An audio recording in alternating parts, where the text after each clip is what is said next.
जय आदिवासी। मेरी आप सबसे विनती है, जो लोग खड़े हैं, सिर्फ मैं 10 मिनट लूंगी, उसके ऊपर नहीं लूंगी, वो आप लोग बैठ जाए, क्योंकि जो इतना अच्छा आयोजन है तारपा महोत्सव का, जो युवाओं ने इतनी मेहनत करके आपके लिए, आपको एक संदेश देने के लिए, एकता का मिसाल देने के लिए कार्यक्रम का आयोजन किया है। और हमारी एकता सिर्फ भाइयों साथियों, एक नेता आता है और वो चला जाता है तो कार्यक्रम में से लोग निकल जाते हैं, ये गलत बात है, ये गलत बात है। हमें इस पीढ़ी को, अगर इस समाज को, ये दादरा नगर हवेली के अस्तित्व को बचाना है तो हमको एक साथ में रहना पड़ेगा, हमको रात में भी जागना पड़ेगा समाज के लिए। और हमारा समाज एक कार्यक्रम को, एक ऐसा कार्यक्रम करके जाता है, आता है और जाता है खाना खा के, ये चलेगा नहीं समाज में। तारपा महोत्सव का जो उत्साह है, हर साल होते आया है।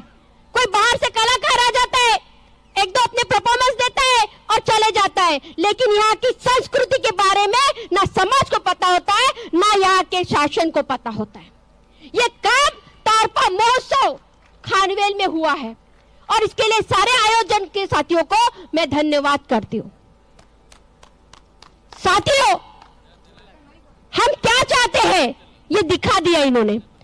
अगर दादरा नगर के अस्तित्व को, यहाँ के मूल मालिक को अगर बचाना है तो उसको उसकी संस्कृति समझनी चाहिए, उसको एक साथ में रहना पड़ेगा, नहीं तो उसके भी वाद्यों का डीजे बन जाएगा। ये डीजे नहीं बनाना है, हमारी संस्कृति को जताना है, इसके लिए आए। हम दादरा नगर हवेली में देखते हैं, हम बाहर नहीं देखेंगे, भारत के बाकी राज्यों की बात नहीं करेंगे, हम सिर्फ यहाँ की बात करेंगे।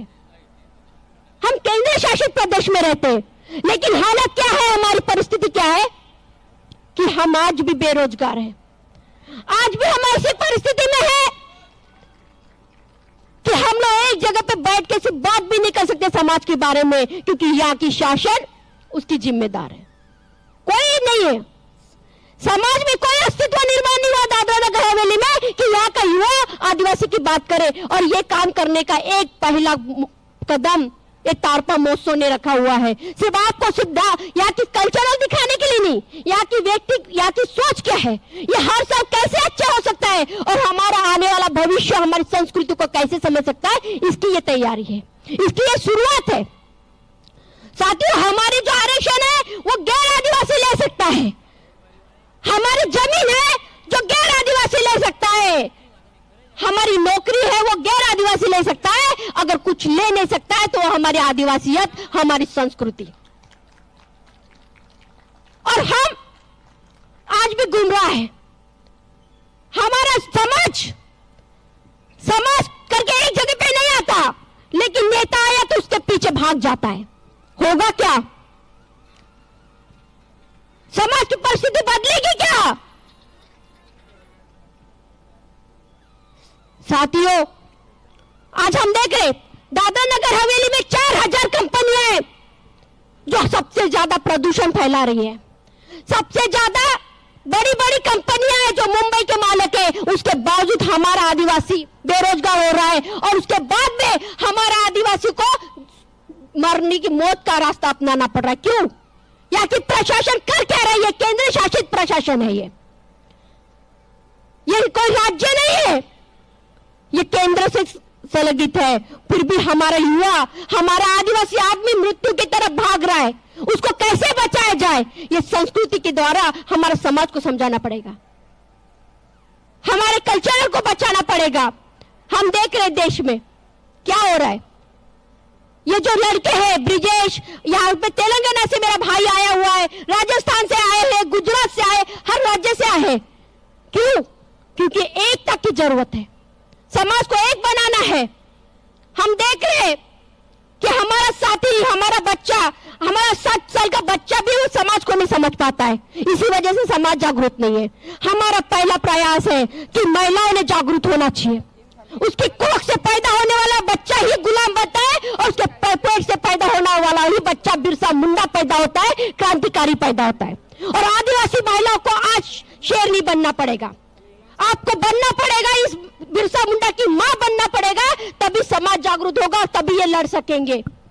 क्योंकि समाज खतरे में है, समाप्ति की राह पे, कुछ नहीं रहेगा, आपका अस्तित्व भी खत्म हो जाएगा। और 4-5 कंपनी आ गई तो हमारे गांव उजड़ जाएंगे। जब जब भारत में व्यवस्था की बात आती है, विकास की बात आती है, तो सिर्फ और सिर्फ आदिवासी क्षेत्र इनको नजर आता है विस्थापित करने के लिए। आदिवासी को बचाने के लिए कोई काम नहीं करता।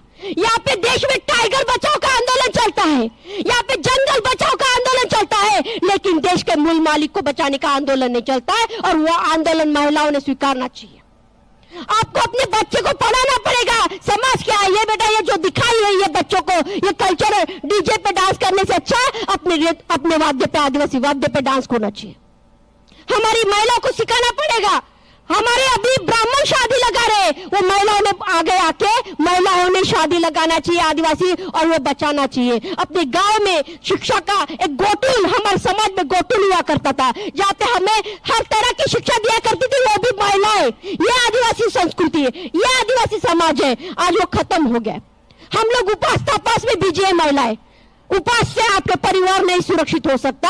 आपका अगर परिवार सुरक्षित हो सकता है तो आपको अपने अफसर का पल्ला कंबर में खोजकर कलेक्टर के ऑफिस के सामने अपने अधिकार मांगने के लिए खड़े होने पड़ेंगे, तब आपका बच्चा सुरक्षित होगा। पूरे देश का बच्चा सुरक्षित होगा, देश का आदिवासी बच्चा। ये हमारी आवाज, हमारी पुकार है। तारपा महोत्सव जिस तरह से आज ये पहला कदम हमारा है, जो हमने अपनी संस्कृति का जतन किया, हमारी युवा ने बहुत अच्छी मेहनत की। ये हर साल कितना अच्छा होना चाहिए, ये आपकी शुरुआत है।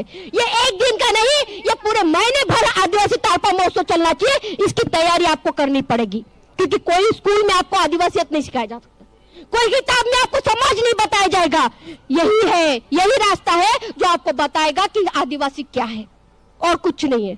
आपको सामाजिक, ये लड़के हैं, इनसे तैयार हो जाइए। अगर आपको कोई भी आदिवासियों को तकलीफ होती है दादरा नगर हवेली में, सिर्फ मौत का रास्ता दिखता है, उसके पहले इन कार्यकर्ताओं से बातचीत कीजिए, इनसे बातचीत कीजिए, और तब तक कोई डिसीजन ना ले। ये समाज है, इस समाज में ये परिस्थिति है कि जानवर को भी आदिवासी भूखा नहीं रखता। हमारे गांव में कोई भूखा है तो हमारे गांव का हर एक व्यक्ति उसके बारे में सोचता है। यह आदिवासियत है। अभी नहीं चलेगा। महिलाओं से मैं विनती करना चाहती हूँ, आपको जैसे आप अपना पहनावा दिखाते हो, अपना कल्चर नृत्य रखते हो, तो आपको लड़ने की, क्योंकि इस भारत देश में सबसे पहला अगर किसी ने आंदोलन किया है, संघर्ष किया है देश आजाद होने के लिए, तो वो आदिवासी है। क्योंकि ये उसका देश है, उसकी धरती है, वो जल जमी जंगल उसके है, इसलिए पहला संघर्ष आदिवासी का रहा है। तो ये दादरा नगर हवेली में आने वाली पीढ़ी हमारी सुरक्षित कैसे रहे, इसका संघर्ष आज से आपको शुरू करना पड़ेगा।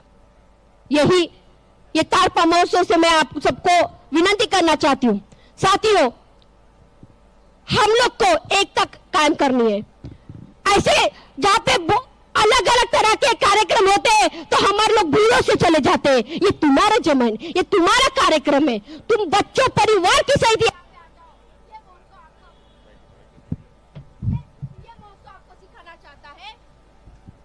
ये महोत्सव सिखाना चाहता है। इन युवाओं को कुछ पड़ी नहीं थी। ये जो युवा काम कर रहे हैं, 5-5 दिन से भूखे पैसे यहाँ पे आपके बीच में आ रहे हैं, समाज को इकट्ठा कर रहे हैं, इनको कोई पड़ी नहीं थी। ये आपके लिए करना चाहते कि यो चाहते हैं मेरा आदिवासी स्वाभिमान से जिए। दादरा नगर रहने वाला आदिवासी एक स्वाभिमान से जिए, राजा बन के जिए, नायक के गुलाम बन के जिए। इसके लिए इन लोगों ने काम किया। इन लोगों के लिए, यहाँ के तारपा महोत्सव सभी लोगों के लिए आप जोरदार तालियां बजाएंगे। ये ऐसी कोई मेहनत नहीं करता, कोई नेता सामने नहीं आता समाज को इकट्ठा करने के लिए, कोई नेता नहीं आता समाज को सुरक्षित क्यों भाई, क्यों मौत का रास्ता अपना रहा है ये बोलने के लिए। ये साथी आएंगे आपके दरवाजे पे, भाई तू भूखा है, तुझे लड़ना है तो आ हमारे साथ। ये साथी है, यही इस देश के इस वक्त के बिरसा मुंडा, यही इस वक्त के तंटा भील है। तो आपको एक जगह पे आने के लिए इनका साथ देना पड़ेगा, आपको ध्यान देना पड़ेगा, सामाजिक संगठन को बढ़ाना पड़ेगा, तभी आपकी जल जमीन जंगल यहाँ की बचेगी, नहीं तो खत्म हो जाएगी। मैं इतना बोलकर आप लोगों को सबको आने वाले तारपा महोत्सव 24 के लिए बड़ी बड़ी शुभकामना देती हूँ कि वो सफल तरीके से आप लोग करें। ये सिर्फ 10-15 व्यक्ति नहीं तो 15 लाख लोग यहाँ पे हमें जमने चाहिए, ऐसी हमें तैयारी करनी पड़ेगी। ये बोलकर मैं अपने शब्दों को विराम देती हूँ। धन्यवाद।